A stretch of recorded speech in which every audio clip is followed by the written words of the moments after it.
Que Dios les bendiga una vez más y bienvenidos en esta mañana a aquellos que no habíamos tenido la oportunidad de ver hasta ahora.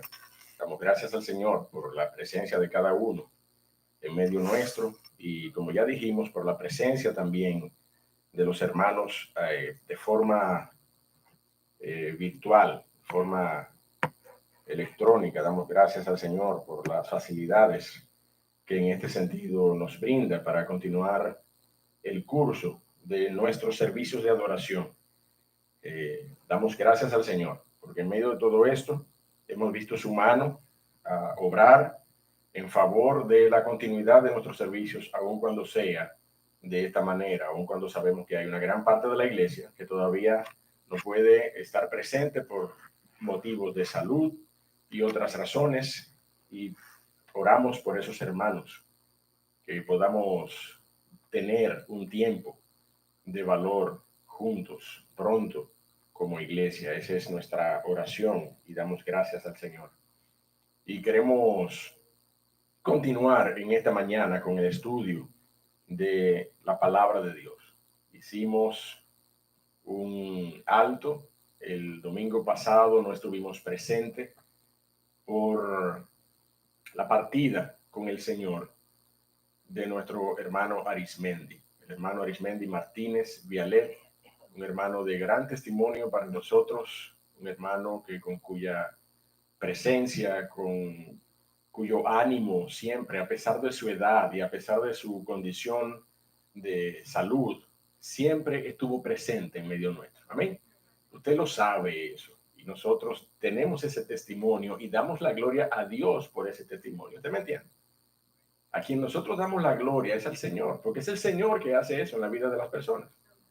Personas que a lo mejor impactadas por un tema de salud, ¿verdad?, pudieran tal vez tener un argumento más que suficiente para no estar presente. Ese no era el caso de nuestro hermano Arismendi. Nuestro hermano Arismendi siempre estuvo con nosotros, siempre estuvo presente.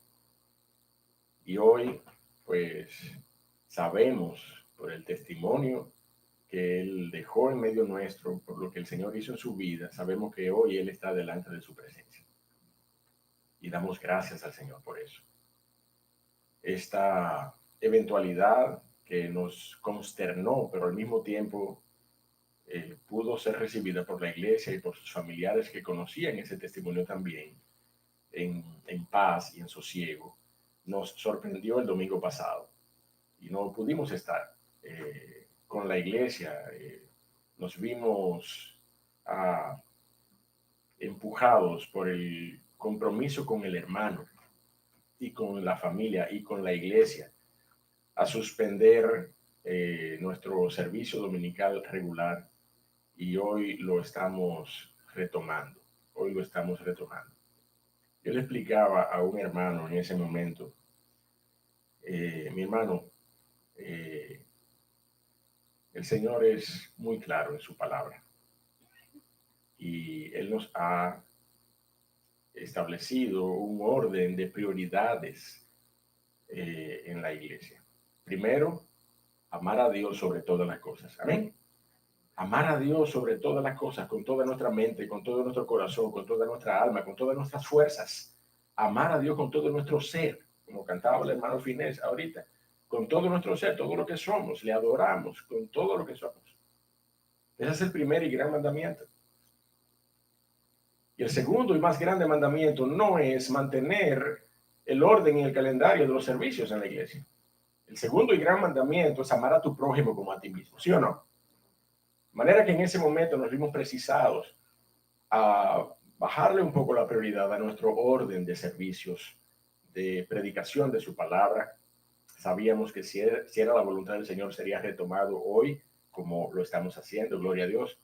Pero en ese momento era preciso consolar el corazón de los familiares, de los hermanos en Cristo, que somos unos y otros miembros de un mismo cuerpo, ¿sí o no? Era preciso.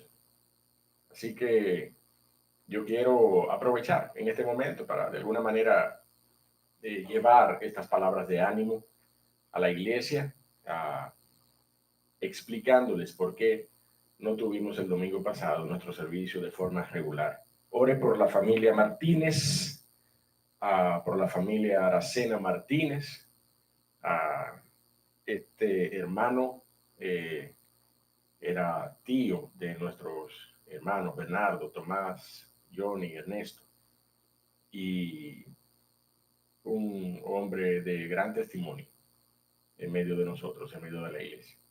Así que es tiempo de orar por quienes les sobreviven, para que puedan ser consolados, pero también para que aquellos que no conozcan de Cristo puedan ver a través del testimonio de la iglesia el amor que el Señor Jesucristo nos mostró a nosotros.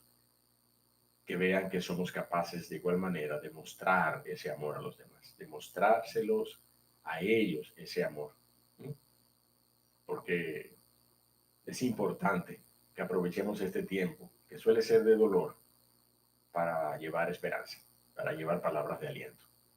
Así que, mis hermanos, estamos agradecidos del Señor por la vida de nuestro hermano Arismendi, y es posible que este sea el momento preciso para avisar de un tiempo memorial que tendremos la semana que viene. Se había planificado para el jueves, para el jueves, y aprovechar nuestro servicio de oración. Aún así, yo estoy orando todavía y quiero comunicarme con los familiares, porque usted sabe que el jueves estamos restringidos a nivel horario todavía. Así que vamos a ver si el Señor nos dirige a tener un servicio dominical donde pueda estar parte de la familia que quiera venir y acompañarnos, y entonces eso sería el domingo 7. El domingo 7. Pero vamos a orar por eso. Todavía estamos orando y organizando un poco esta actividad, pero será la semana que viene. Mis hermanos, acompáñenme a Mateo capítulo 14. Allí está la porción que nosotros estudiaremos en esta mañana. Mateo capítulo 14,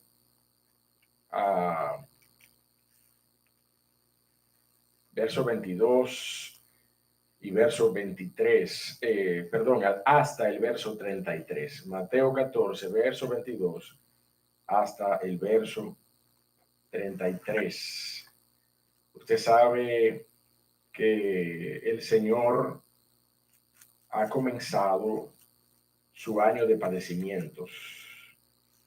Y cuando yo me refiero, o cuando los estudiosos bíblicos han dividido el estudio de Mateo de esta manera, no lo han hecho de una forma, o este título al menos no es una declaración figurativa. El año de padecimientos, como que es un tiempo indefinido. No, históricamente estamos hablando de que era el último año en la tierra del Señor Jesucristo. ¿Usted me está entendiendo? El último año en la tierra. Es como si usted y yo supiéramos que este 2021 va a ser nuestro último año. ¿Usted me entiende? Yo creo que nosotros ajustaríamos muchas prioridades en nuestra vida, ¿sí o no? Comenzaríamos a ver nuestra vida de una manera diferente. Bueno, el Señor Jesucristo sabía que este era su último año en medio de nosotros.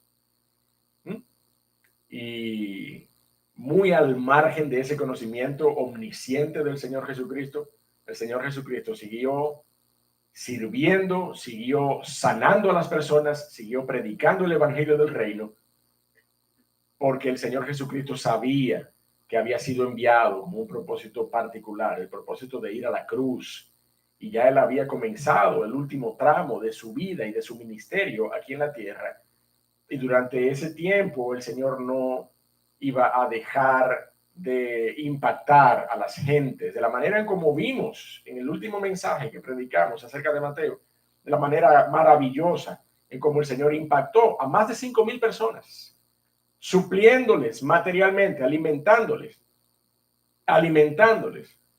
por medio de una poca despensa que tenían allí, casual, un niño que tenía por allí 5 panes y 2 peces. Y esa menudez fue lo que el Señor Jesucristo tomó para multiplicar milagrosamente el alimento para aquella multitud. El Señor continuaba, mi amado hermano, sanando, el Señor continuaba sirviendo, el Señor continuaba haciendo aquello a lo que vino, porque el Señor Jesucristo vino para que tengamos vida y la tuviéramos en abundancia. Y nosotros vamos a ver en esta mañana otro maravilloso escenario, que el Señor Jesucristo se encarga de construir. El Señor Jesucristo se encarga de construir este escenario para que su gloria sea manifestada, para que su gloria sea exaltada, pero también para que sus discípulos sean instruidos en un carácter que iban a necesitar después, que iban a necesitar más adelante en su encomienda gloriosa de llevar el evangelio del reino de los cielos a todas las naciones. Y es la actitud y es el carácter que usted y yo tenemos que asumir hoy en medio de las tribulaciones, en medio de las aflicciones, en medio de la voz que pareciera ser más alta que la de la verdad, la voz de la distorsión, la voz de la mentira, la voz de aquellos que a lo malo llaman bueno y a lo bueno llaman malo. Ha llegado ese tiempo, mi hermano, ha llegado ese tiempo. Estamos viviendo en ese tiempo. Otros dirán, pastor, hace tiempo que estamos viviendo en ese tiempo. Pero,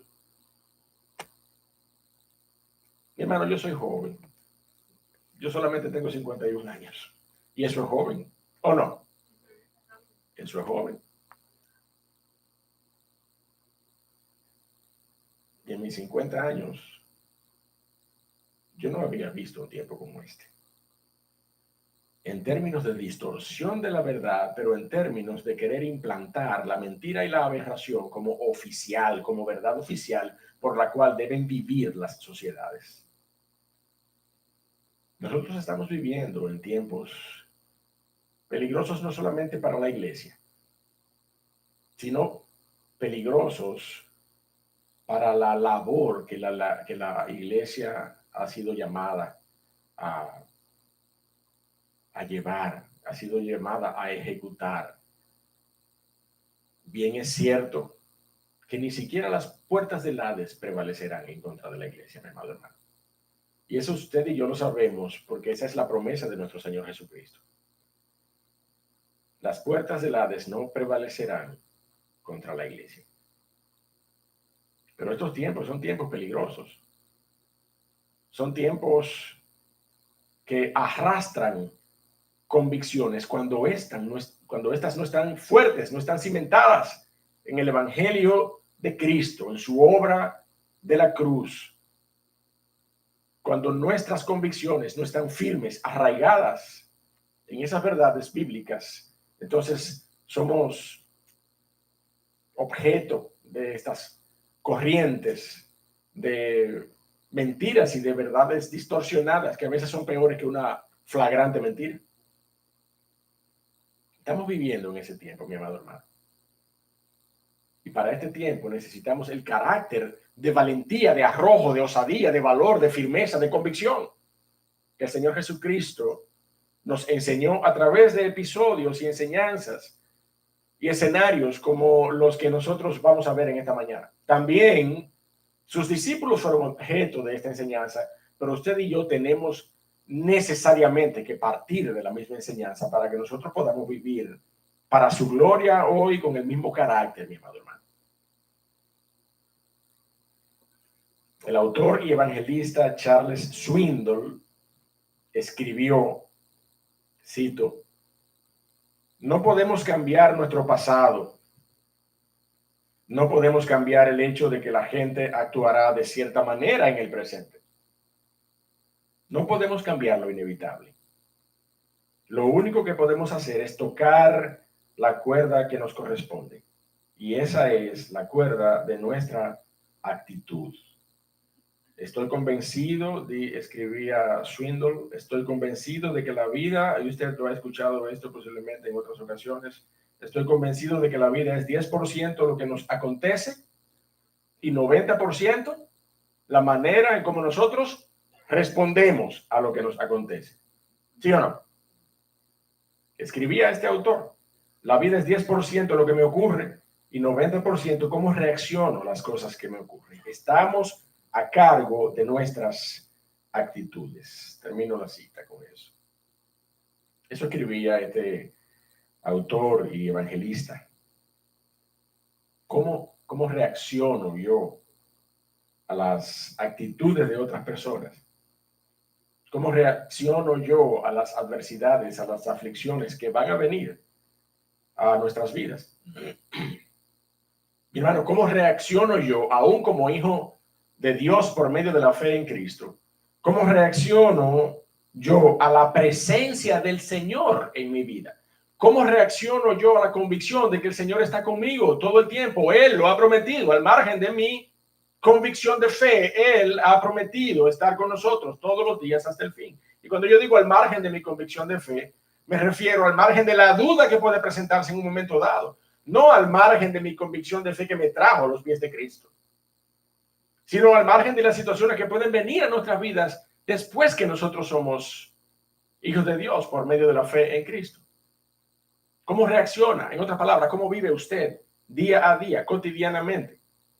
¿Cómo vive usted día a día, cotidianamente? A sabiendas de que el Señor Jesucristo está con usted todos los días hasta el fin del mundo. ¿Cómo vivimos? ¿Cómo reaccionamos a la presencia del Señor en nuestras vidas? ¿Seremos capaces de soportar las turbulencias de las aguas y hacer acopio de los dones que el Señor me ha dado y hasta de la compañía de otros? Entiéndase, en nuestro caso, la iglesia. ¿Seremos capaces de soportar esas turbulencias para navegar confiadamente hasta el puerto seguro? ¿O dada la condición en que yo tenga que caminar sobre las aguas de las dificultades, mi amado hermano, lo haré tomando en cuenta su presencia o enfocado en la oscuridad y en las olas? Ya usted sabe por dónde yo voy, ¿verdad que sí? Ya usted sabe a qué porción de la palabra de Dios yo me refiero. Amén. Vamos a estudiar esa porción en esta mañana, esa maravillosa porción en la que nosotros tenemos la oportunidad de ver el escenario que el Señor preparó para esa gran enseñanza a sus discípulos en este mensaje que hemos titulado Caminando sobre las dificultades. Caminando sobre las dificultades. Mateo capítulo 14, verso 22. Dice la Biblia allí. Mateo 14, verso 22. Enseguida, Jesús hizo a sus discípulos entrar en la barca e ir delante de él a la otra ribera, entre tanto que él despedía a la multitud.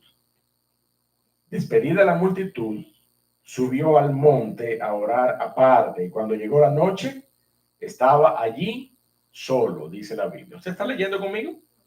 Amén. Sígame la lectura, porque hay muchas cosas aquí que parecen contextuales y hasta de poca importancia. Pero vamos a ver ahorita, ¿verdad?, todo el detalle de esta porción. Verso 24. Ya la barca estaba en medio del mar, azotada por las olas, porque el viento era contrario. Mas a la cuarta vigilia de la noche, Jesús vino a ellos, ¿cómo dice allí? Andando sobre el mar. Y los discípulos, viéndole andar sobre el mar, se turbaron, diciendo, ¡un fantasma! ¡Un fantasma! Y dieron voces de miedo. Pero enseguida Jesús les habló diciendo, tened ánimo, yo soy, no temáis. Entonces le respondió Pedro y le dijo, Señor, si eres tú, manda que yo vaya a ti sobre las aguas. ¿Y qué le dijo el Señor? Ven. Y descendiendo Pedro de la barca, andaba sobre las aguas para ir a Jesús. Gloria a Dios. Pero al ver el fuerte viento, tuvo miedo. Y comenzando a hundirse, dio voces diciendo, Señor, sálvame.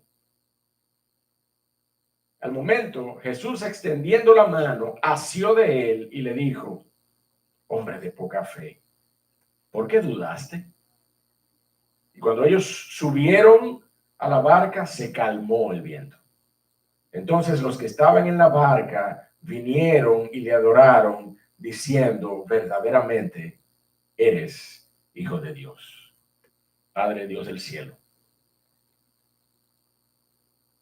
gracias por enviar a tu Hijo Jesucristo. Gracias por enviarle, oh Señor, con la encomienda exclusiva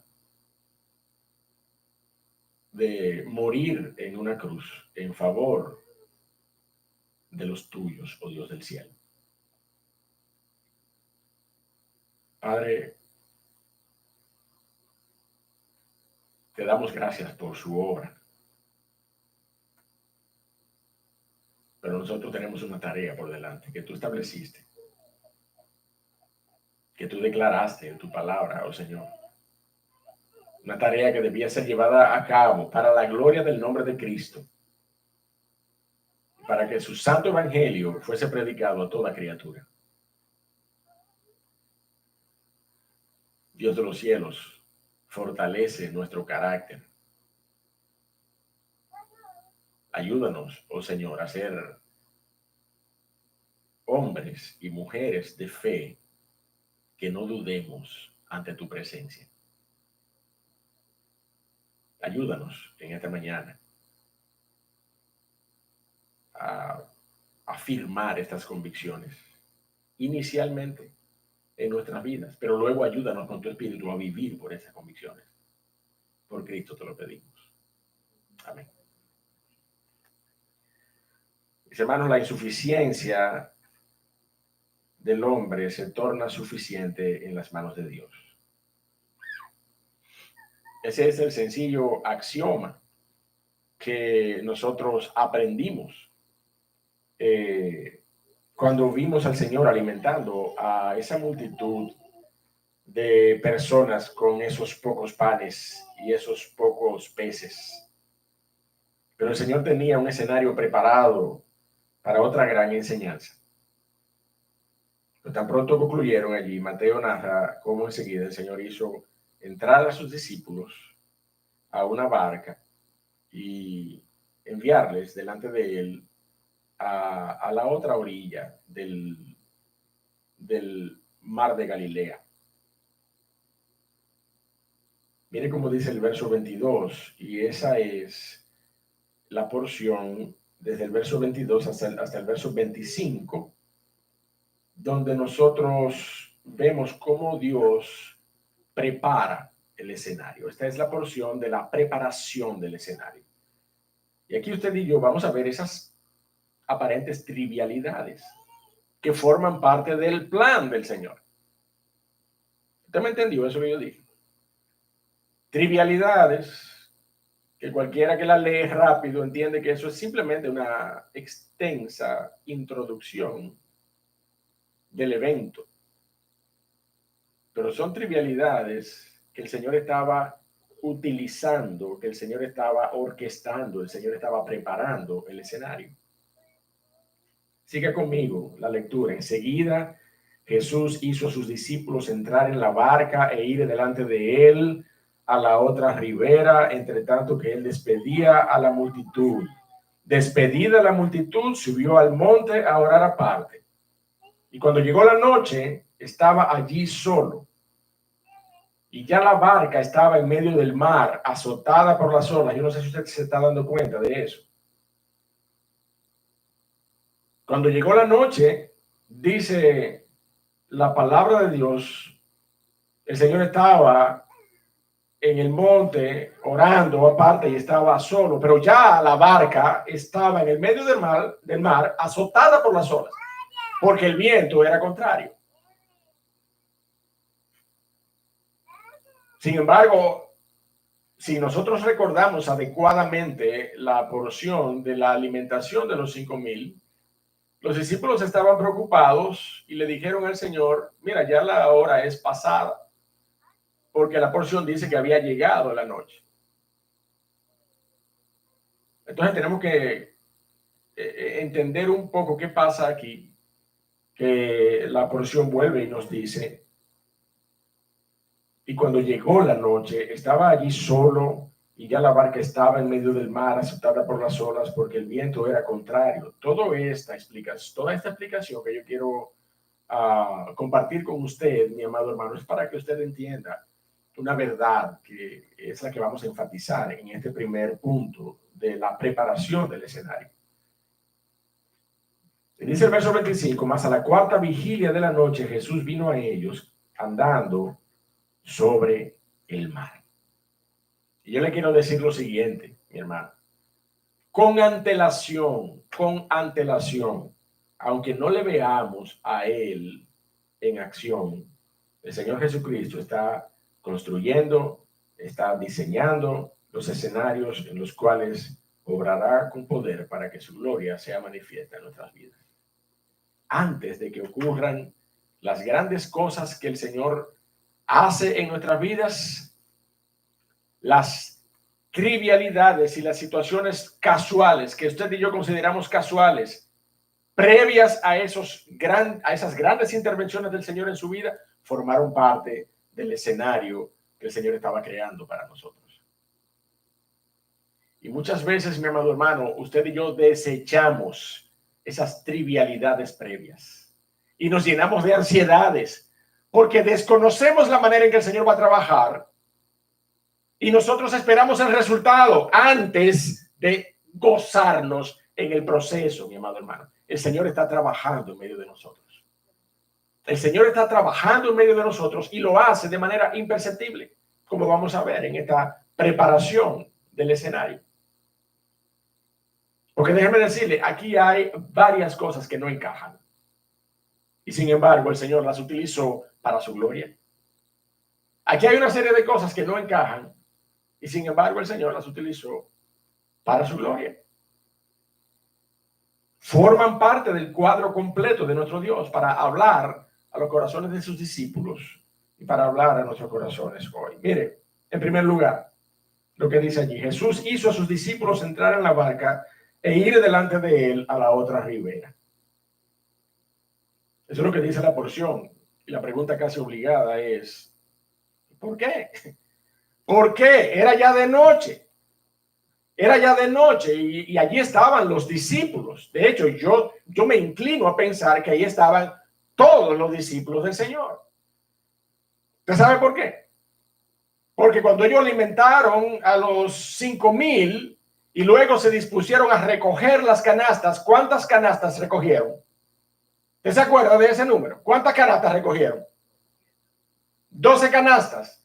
Nos da la idea de que entonces, de que cada discípulo recogió una canasta, ¿sí o no? Es más, no nos pongamos a elucubrar. Lucas capítulo 9, verso 12 dice claramente, literalmente, que estaban los 12 allí con el Señor Jesucristo. No lo vamos a buscar, pero así dice Lucas capítulo 9, verso 12. Estaban todos allí. Y el Señor Jesucristo les envió en una barca delante de él a la otra orilla. Pero ¿cómo es posible? Señor, es de noche y esto es desolado aquí. Esto es desolado y ya es de noche. ¿Qué vas a hacer? Yo me imagino a los discípulos pensando, ¿qué será? ¿Cuándo lo veremos? ¿Será que viene en otro barco? ¿O será que nos veremos mañana en Capernaum? No encaja, mi amado hermano, esta particular instrucción del Señor. Y déjeme decirle que no es como esas películas que a veces nosotros vemos, ¿verdad? Donde el héroe de la película le dice a quienes le acompañan, miren, si en 5 minutos yo no bajo del monte, váyanse todos a Capernaum, no me esperen. No, el Señor Jesucristo tenía preparado de antemano todo el plan para el Señor Jesucristo manifestar su gloria. El Señor Jesucristo se apresuró a despedir a la gente y envió a sus discípulos delante. Mi amado hermano, había un propósito en todo aquello. Como cuando nosotros hoy nos sentimos que hemos sido dejados solos por el Señor. y no reparamos en que el Señor está construyendo el escenario para su gloria en nuestras vidas. Amén. Se nos olvida que el Señor está trabajando de manera imperceptible para manifestar su gloria en medio de nosotros. Pero otra cosa que no encaja, mi amado hermano. Mire cómo dice la porción. Enseguida Jesús hizo a sus discípulos entrar en la barca e ir delante de él a la otra ribera. ¿Y qué dice allí? Entre tanto que él despedía a la multitud. Entre tanto que él despedía a la multitud. Hermano, eso no encaja. El Señor Jesucristo nunca hizo algo que sus discípulos podían hacer. ¿Usted me entiende? Cuando el Señor Jesucristo resucitó a Lázaro, que se puso de pie delante de la tumba y le dijo, Lázaro, sal fuera. ¿Quién era el único que podía hacer eso? El Señor Jesucristo. Amén. Ahora, ¿quiénes podían desatarlo y darle de comer? Los discípulos, sus familiares, ¿verdad que sí? Y eso fue lo que hizo el Señor.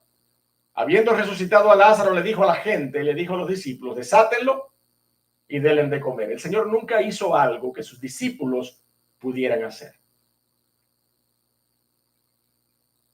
En otro sentido, mi amado hermano, en otro sentido, el Señor nunca te comisiona para hacer algo sin el Señor capacitarte para hacer lo que Él te ha mandado a hacer. El Señor Jesucristo nunca te pide que hagas algo que tú no tengas la capacidad en el poder de su Santo Espíritu para hacerlo y darle gloria al Señor Jesucristo. Hay una frase, ¿verdad?, que conocemos que dice, el Señor Jesucristo no llama a los capacitados. El Señor Jesucristo capacita a los que llama. Amén. Así que por favor no me ponga excusa, mi amado hermano. Cuando yo le invito a que usted sirva al Señor en alguna labor, en algún ministerio. Ay, pastor, que yo no puedo, mi hermano. ¿Quién te dijo que el Señor está llamando a los que pueden?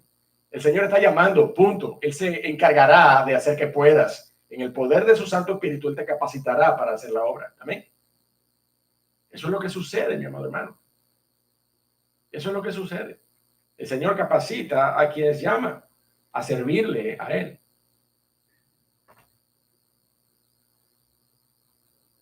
Por tanto, mi hermano, ver al Señor encargarse personalmente de despedir a la multitud parece no tener sentido. Parecía implicar que los discípulos no podían hacer esto. ¿Usted me entiende? Parecía implicar que los discípulos ya habían dado muestra de mucha apatía con respecto a la multitud. ¿Usted se acuerda cuando los discípulos dijeron, despacha a esa gente que aquí no hay nada de comer? Usted y yo sabemos que ese no es el carácter que nosotros tenemos que tener con las gentes. Usted y yo en Cristo tenemos que dar incluso lo que no tenemos para que las personas puedan ver a Cristo por medio nuestro. Amén. Eso es lo que el Señor nos ha llamado a hacer. No tengo tiempo para atender a las gentes. Saca tiempo. El Señor dedicaba tiempo para atender a las gentes. Pero los discípulos no habían dado muestra de eso, mi amado hermano. Los discípulos habían dado muestra de mucha inmadurez con respecto a las gentes, con respecto a las personas, con respecto a las almas. Y a lo mejor por eso el Señor Jesucristo se encargó personalmente de despedir a la multitud. O a lo mejor, mi amado hermano, y aquí sí estoy, ¿usted me entiende? Pensando un poco en las razones por las cuales el Señor se encargó personalmente de hacer algo que los discípulos podían hacer.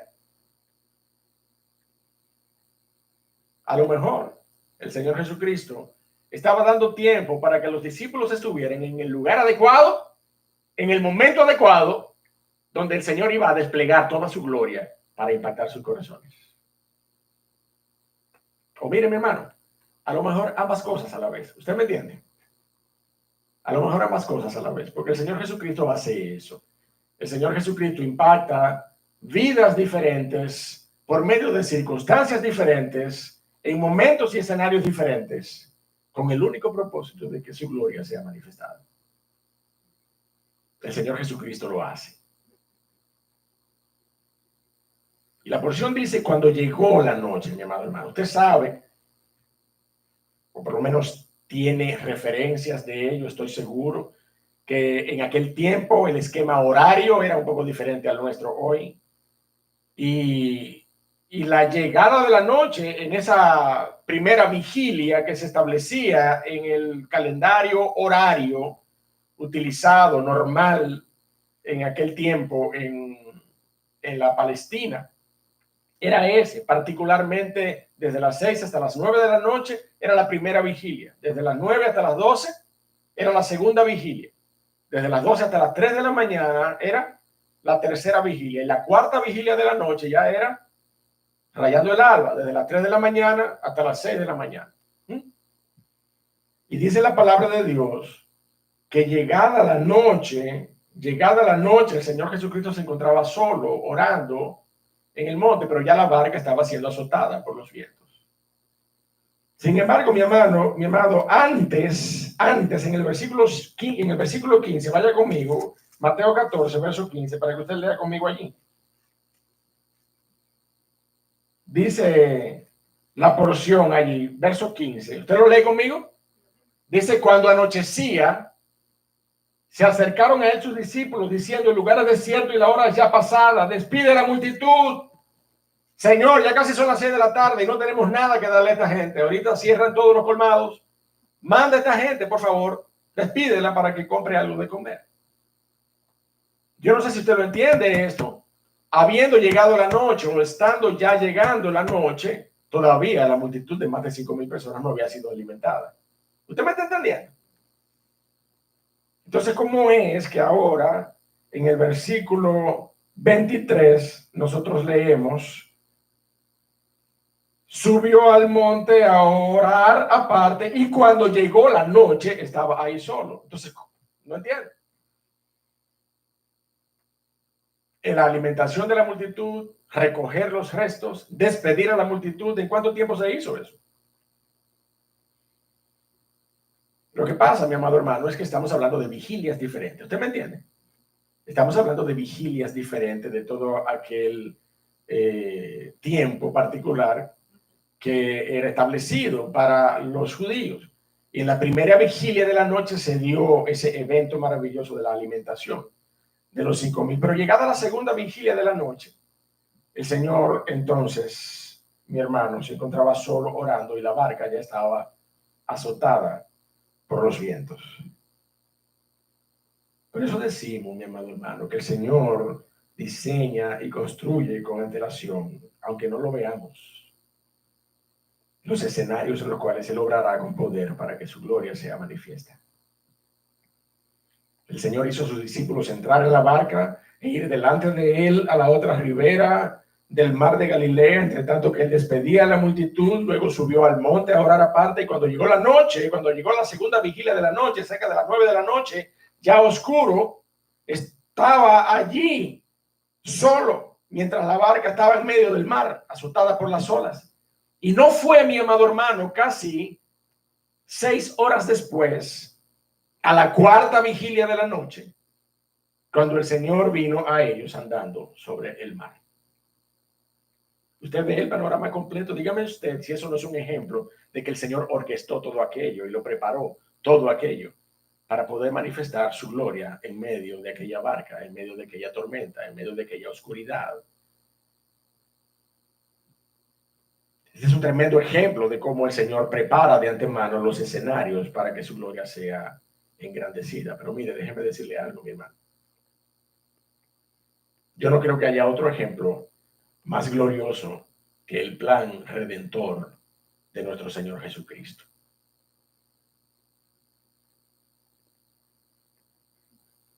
Él estableció un plan desde antes de la fundación del mundo. No lo veíamos, pero Él lo diseñó. Él fue a la cruz y murió para vida eterna de los que habían de creer en Él. Él es el autor y consumador de ese plan que es para salvación por medio de la fe. Él es el autor y el consumador de la fe que salva. Y ese plan el Señor lo orquestó desde antes de la fundación del mundo y nosotros no lo vimos. ¿Usted me está entendiendo lo que yo quiero decir? ¿Usted ve la relación con este escenario particular en el cual el Señor estuvo preparando este escenario para que su gloria sea manifiesta? Mi amado hermano, el Señor Jesucristo fue parte de una preparación mucho mayor, eterna, una preparación de siglos anteriores a la fundación del mundo, desde antes de la fundación del mundo. Ya este plan estaba siendo orquestado y el autor y consumador de esa fe que salva es el propio Señor Jesucristo. Él preparó ese plan, Él lo llevó a cabo y su gloria fue manifiesta allí en la cruz del Calvario. Esa fue la preparación de ese plan, hasta que el Señor consumó ese plan particular en la cruz. Ese fue el clímax, ese fue el pináculo de ese plan redentor que nuestro Dios venía orquestando en los siglos eternos y en su autónoma y soberana decisión. Dios, en siglos eternos, concibió ese plan. Lo llevó a cabo sin que usted y yo nos apercibiéramos. Es más, si no hubiera sido por la palabra de Dios, nosotros estuviéramos simplemente descansando en la historia universal, mi amado hermano. ¿Usted me está entendiendo lo que quiero decir? Simplemente descansando en la historia universal y en los imperios que atravesaron y marcaron la historia sin darnos cuenta que fueron elementos que Dios utilizó para que su plan fuera desarrollado hasta el tiempo en que hoy glorificamos su nombre.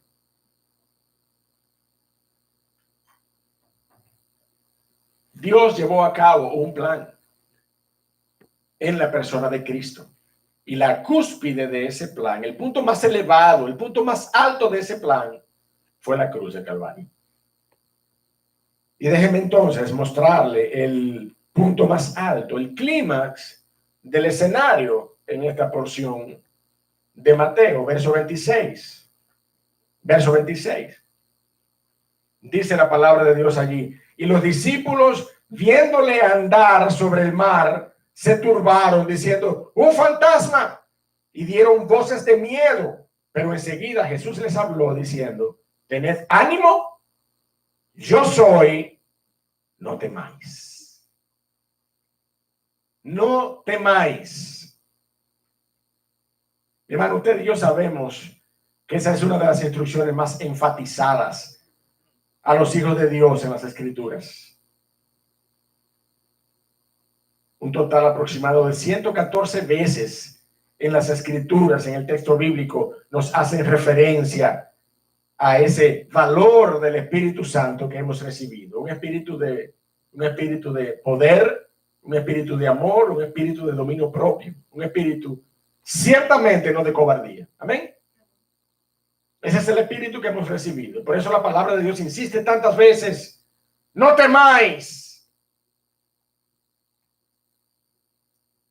Ahora bien, mi amado hermano, considere esto, por favor. Estamos hablando de personas curtidas en diferentes situaciones particulares, de experiencias duras, ¿verdad? Estos hombres, 4 de estos hombres eran pescadores. Y no es al mediodía que los pescadores se levantan a pescar. ¿Usted me está entendiendo? 4 de estos hombres ya tenían experiencia, no solamente en esas condiciones climáticas, sino en esas condiciones inhóspitas de oscuridad y de una barca, a lo mejor casi zozobrando por el viento. Para ellos, esto no era nada ajeno. En medio de estos hombres también había un revolucionario, un guerrillero que estaba en contra de los romanos. En medio de estos hombres también había un cobrador de impuestos. Un cobrador de impuestos, impuesto a robar. ¿Usted me está entendiendo lo que quiero decir?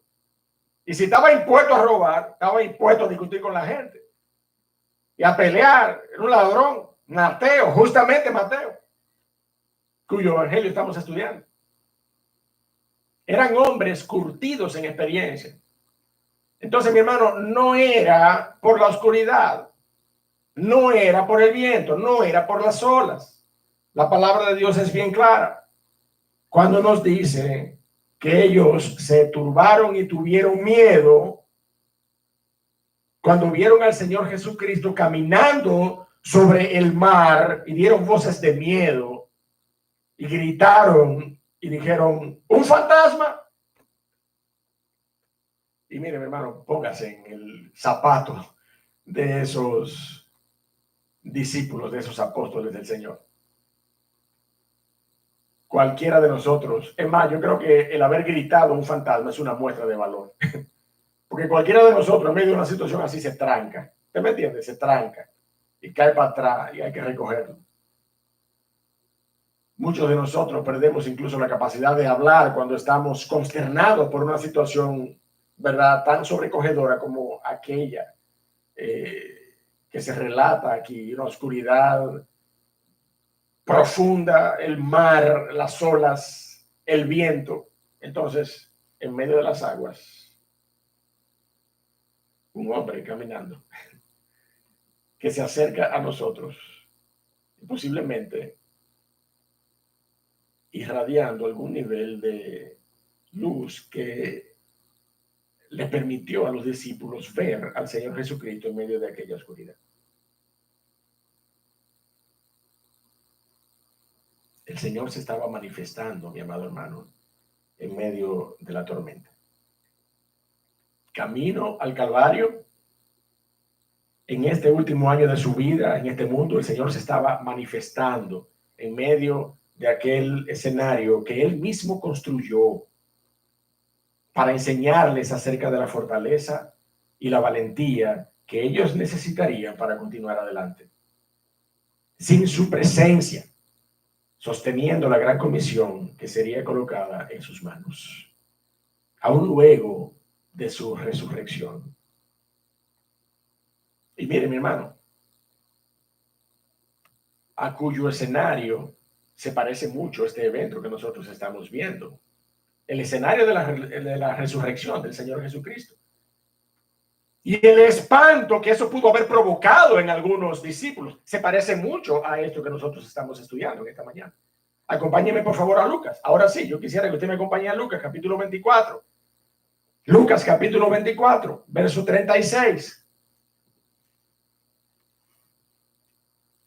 El Señor había preparado el escenario y el Señor estaba manifestándose ahora en medio de el clímax del escenario. Miren lo que dice Lucas, capítulo 24, verso 36. El Señor ya resucitado. ¿Usted me entiende? Dice la porción. Mientras ellos aún hablaban de estas cosas, Jesús, el resucitado, se puso en medio de ellos y les dijo, ¿qué les dijo? Paz a vosotros. Paz a vosotros. Entonces, espantados y atemorizados, ¿qué dice allí? Pensaban que estaban viendo un espíritu, un fantasma. ¿Usted me está entendiendo? Y dice el Señor Jesucristo, pero ¿por qué estáis turbados si vienen a vuestro corazón esos pensamientos? Y la lección de la barca en el mar de Galilea, ¿qué pasó allí? ¿Ustedes no aprendieron? ¿Ustedes no aprendieron que soy yo? ¿Que no deben temer? Mirad mis manos y mis pies, que yo mismo soy. Palpad y ved, porque un espíritu no tiene carne ni huesos, como veis que yo tengo.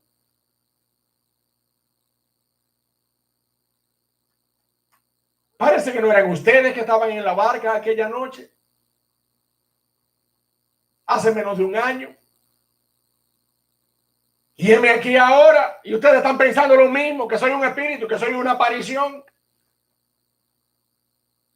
¿Por qué vienen a vuestro corazón estos pensamientos? Óigame, mi hermano, usted sabe las veces que nosotros hemos dicho aquí y reiteramos, mi hermano, usted y yo no podemos evitar a veces que vengan algunos pensamientos en nuestra mente. ¿Lo hemos dicho, sí o no? Lo que no podemos hacer es darle cabida e insistir en esos pensamientos. Lo que no podemos hacer es permitir que esas aves hagan nido en nuestras mentes. Pero pensamientos vendrán. Pero ¿qué es lo que el Señor le está diciendo a los discípulos en este momento? ¿Cuál es la esencia fundamental de esta enseñanza, mi amado hermano?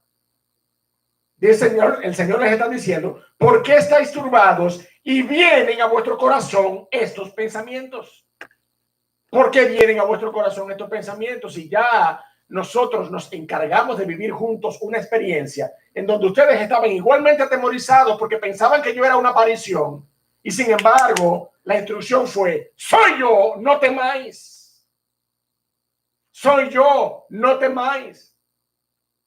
Mi amado hermano, el Señor en el que tú has creído ha prometido estar contigo todos los días. ¿Cuál va a ser tu reacción a la presencia del Señor en tu vida? Por eso es que comenzábamos hablando de cuál es nuestra relación. La manera en cómo nosotros vivimos, no son nuestras circunstancias, es cómo nosotros respondemos a ellas.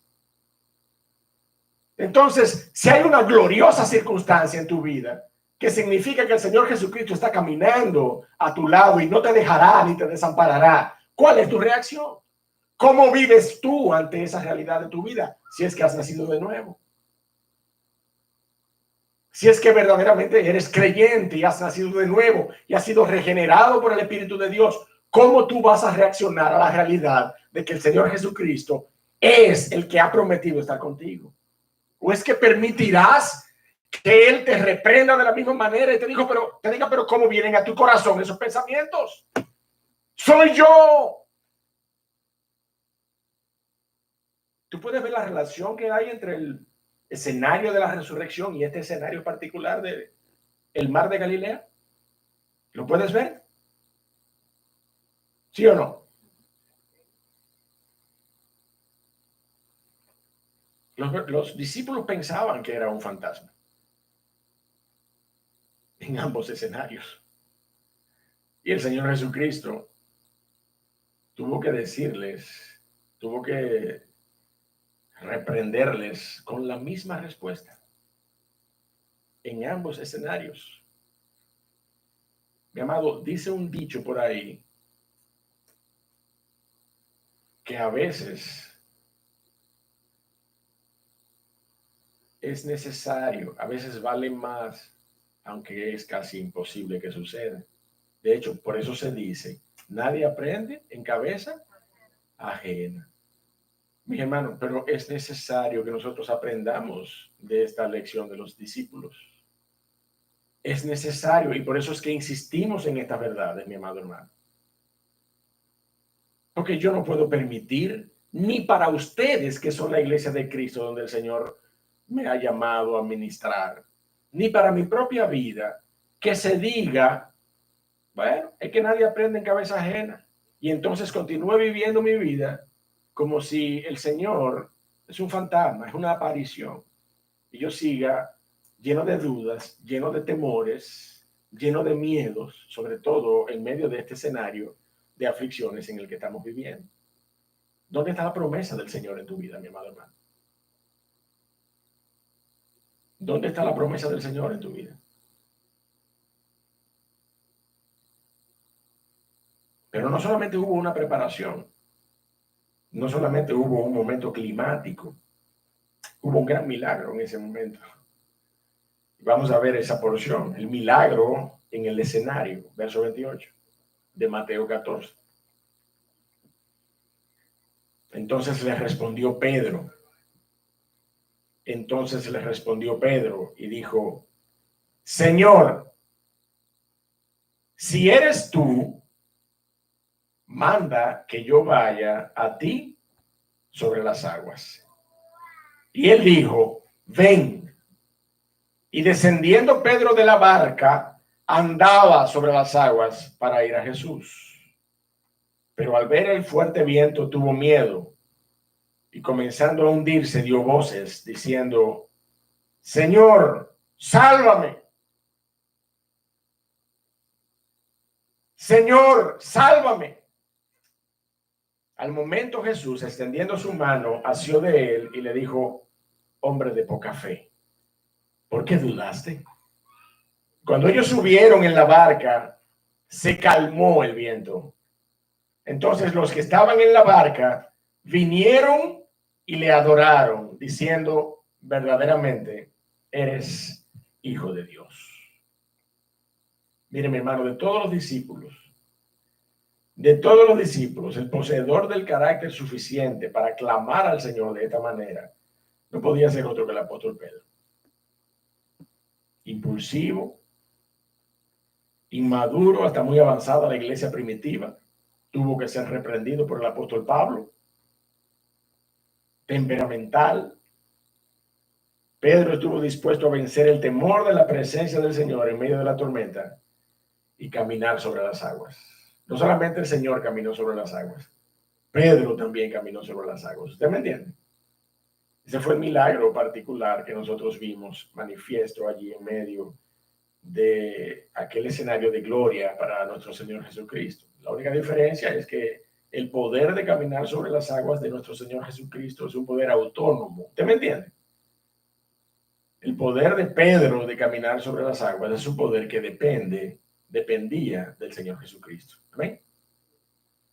Es un poder que dependía del Señor Jesucristo. Usted y yo pudiéramos hacer más de lo que pensamos si dependiéramos del Señor de la manera en que debiéramos. Yo se lo voy a decir otra vez. Usted y yo pudiéramos hacer más de lo que pensamos si dependiéramos del Señor de la manera en que debiéramos. Pedro comenzó a caminar sobre las aguas.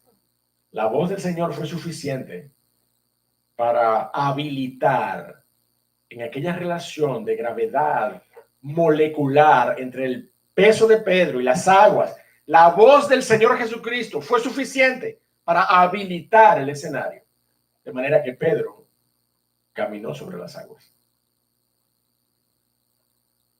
Pero déjeme decirle, tan pronto Pedro tuvo miedo, ¿qué dice? ¿Qué dice la palabra de Dios? Comenzó a hundirse en las aguas. Y déjeme decirle algo para reivindicar un poquito el apóstol Pedro.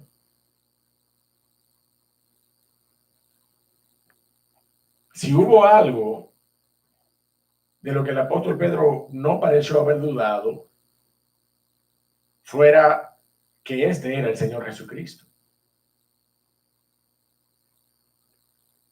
Porque cuando Pedro demandó al Señor Jesucristo, la manera en que él lo hizo fue: si eres tú, manda que yo vaya a ti sobre las aguas. Eso no fue lo que Pedro le dijo al Señor Jesucristo. Si eres tú, manda que yo vaya a ti sobre las aguas. En otras palabras, si eres tú, haz que yo camine sobre las aguas. ¿Sí o no? Eso no fue lo que Pedro le dijo. Si eres tú, haz que yo camine sobre las aguas. En otras palabras, si eres tú, haz que yo vaya a ti sobre las aguas. ¿No es lo mismo? Si eres tú, haz que yo camine sobre las aguas. Pero ¿qué pasó cuando Pedro comenzó a tener miedo? Se hundió. Si hubiera sido yo, yo lo que digo en ese momento es: ah, no, pues tú no eres el Señor Jesucristo porque yo me estoy hundiendo. ¿Tú me estás entendiendo? Ah, no, tú eres un falso. Es más, tú eres un fantasma, de verdad, porque yo me estoy hundiendo. Yo te dije que si eras tú, me llamara para que yo caminara a ti sobre las aguas. Yo ni siquiera he llegado y ya yo me estoy hundiendo. Si algo Pedro sabía era que este era el Señor Jesucristo. Usted sabe qué fue lo que Pedro dijo. Y es lo que usted y yo debemos decir cada vez que en medio de las adversidades vemos que las cosas no están saliendo como esperábamos, aún cuando tenemos la confirmación del Señor. ¿Usted sabe qué fue lo que Pedro dijo? Señor, sálvame. Señor, sálvame. Eso fue lo que Pedro dijo. En medio de la aflicción, mi amado hermano, en medio de las aguas, en medio de la oscuridad, en medio de aquella situación contraproducente, este es el Señor y me llamó, pero yo me estoy hundiendo. Yo no sé si usted me está entendiendo lo que yo quiero decir. Esta es la voluntad del Señor. Yo he orado, el Señor me confirmó todo esto. Tengo multitud de consejos y multitud de consejeros. Es más, yo no estoy solo, tengo 11 más que están conmigo en la barca. Tengo a la iglesia, he consultado. Sin embargo, esto no está saliendo como yo pensaba. Mi hermano, que podamos clamar como Pedro en ese momento. Señor, sálvame. Señor, sé conmigo. Señor, extiende tu mano y levántame para yo seguir caminando hacia ti, porque me hundo. Ese es el clamor de Pedro, mi amado hermano, en medio de aquella situación particular en la que, viendo las adversidades, poniendo su mirada en las adversidades, en la oscuridad, en las olas, en el temor, en la inestabilidad de las aguas, en vez de poner sus ojos en Cristo, entonces comenzó a hundirse. Sin embargo, mi amado hermano, lo que vemos acerca de la convicción de Pedro es maravilloso. Que en medio de aquella situación, el clamor de Pedro no haya sido, no, entonces tú no eres el Señor. Que en medio de aquella situación, el clamor de Pedro haya sido, Señor, sálvame. Capacita a nuestros corazones hoy, mi amado hermano, para que podamos entender que aun cuando el Señor ha dirigido nuestros pasos y las cosas no están saliendo como yo esperaba, a quien nosotros debemos clamar es a Cristo Jesús. A quien nosotros debemos clamar para que Él extienda su mano en medio de aquella situación que Él ha preparado de antemano, que Él se encargó de preparar. Hermano, al Señor Jesucristo nada le toma por sorpresa. Al Señor Jesucristo nada le toma por sorpresa.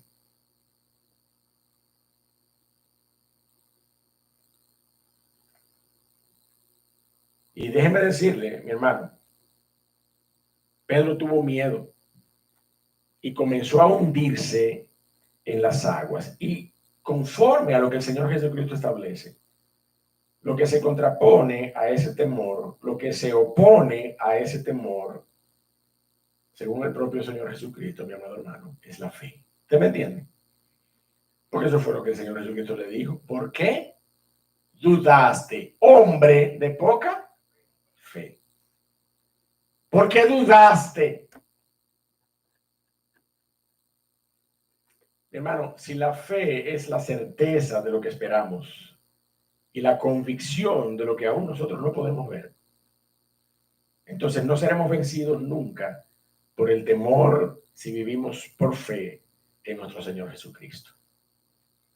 No seremos vencidos nunca por el temor si vivimos por fe en el Señor Jesucristo. Mi amado hermano, eso no es una enseñanza que nosotros estamos sacando de los cabellos de esta porción.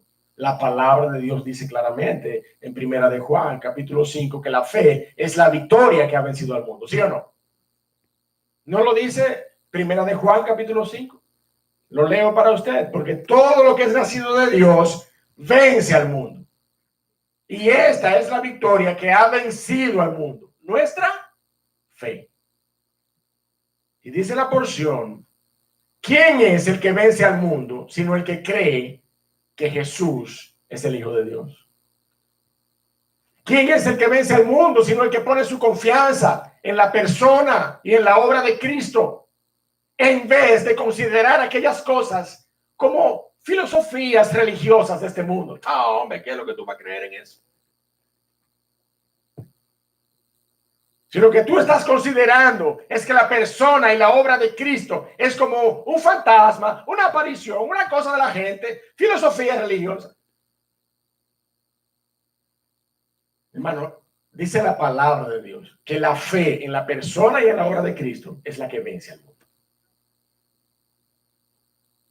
¿Por qué dudaste? Fue la pregunta del Señor. En otras palabras, mi amado hermano, y son palabras que aplican para nuestras vidas.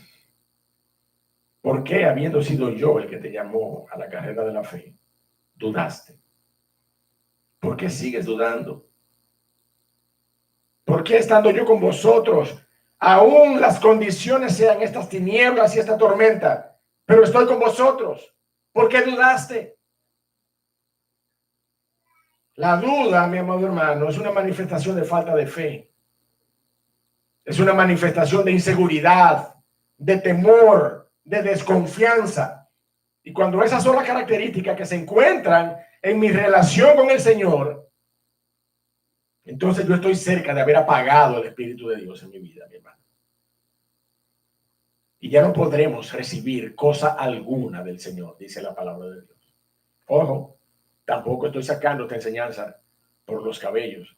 Santiago ya escribió sobre esto en el capítulo 1. Vaya conmigo, la carta de Santiago, para que usted y yo lo leamos. Y déjeme decirle, prácticamente el mismo escenario también. Léalo conmigo. Léalo conmigo. Santiago 1, verso 5. Y si alguno de vosotros tiene falta de sabiduría, pídala a Dios, el cual da a todos abundantemente y sin reproche, y le será dada. Pero mire, pida con fe. ¿Ya lo está viendo ahí? Pida con fe, no dudando nada, porque el que duda, semejante a qué es. Léalo conmigo, por favor. Semejante a qué es. Semejante a la onda del mar, que es arrastrada por el viento, por las turbulencias, por las olas y echada de una parte a otra. ¿No se parece el escenario al mar de Galilea? Dígame si se parece. No piense pues quien tal haga que recibirá cosa alguna del Señor, porque el hombre de doble ánimo es inconstante en todos sus caminos. Yo no sé si usted está viendo la relación de la palabra de Dios y cómo ella nos presenta el mismo cuadro, el mismo cuadro. Y el elemento que el Señor Jesucristo está demandando de sus hijos es confianza, certeza. No dudáis, no dudéis, no dudéis, no temáis, dice la palabra de Dios. Hermano, el temor y la duda y la incertidumbre y la inquietud y el miedo, el terror, eso le cabe al mundo que no conoce a Cristo. Amén. Eso le cabe al mundo que no conoce a Cristo Jesús, al que venció la muerte, dice la palabra de Dios, que no tiene a ese Señor por Salvador y Señor en su vida. Al mundo que no conoce a Cristo, que le caben estas actitudes en su corazón. Pero la palabra de Dios no solamente nos ha regenerado, también nos ha dado un espíritu que no es de cobardía, es un espíritu de poder. Ya lo sabemos, pero es necesario que recordemos de qué tipo es el espíritu que nosotros hemos recibido. Cuando usted se esté hundiendo en medio de las adversidades y las incertidumbres, es ahí donde usted y yo debemos clamar con mayor convicción: sálvame, Señor. Es ahí, en ese momento. Entonces yo vuelvo y traigo las preguntas de la introducción para cerrar el mensaje en esta mañana. ¿Seremos capaces de soportar la turbulencia de las aguas y hacer acopio de los dones que Dios me ha dado para navegar en aguas turbulentas? O dada la condición en la que yo tenga que caminar sobre las dificultades, ¿lo haré tomando en cuenta la presencia del Señor? ¿O lo haré enfocado en la oscuridad y en las olas? ¿Qué harás tú con el llamado del Señor en medio de la oscuridad y la tempestad? ¿Vas a caminar hacia Cristo aunque tengas que clamar, sálvame al final del trayecto, a la mitad del trayecto? ¿Vas a caminar hacia Cristo aunque tengas que clamar, sálvame a medio camino? Ojalá sea eso lo que ocurre, que el Señor pueda extender su mano y rescatarte y traerte a salvación y vida eterna. Ojalá sea eso lo que ocurre. Que tú te dispongas en medio de las adversidades a atender el llamado del Señor. Aunque a mitad de camino tú tengas que clamar, sálvame, Señor. Tú puedes estar seguro, tú puedes estar segura que el Señor hará lo mismo que hizo con Pedro. Él extenderá su mano. Y aunque Él tenga que sacar a luz tu falta de fe, el Señor Jesucristo te rescatará. el Señor Jesucristo te traerá a puerto seguro. El Señor Jesucristo permanecerá contigo en medio de la tempestad hasta que venga la calma, mi hermano. El Señor Jesucristo hará eso. Es mi oración que tú vengas a Cristo. Y como dice la palabra de Dios, como le fue dicho a Tomás en aquel momento, no seas incrédulo, sino creyente.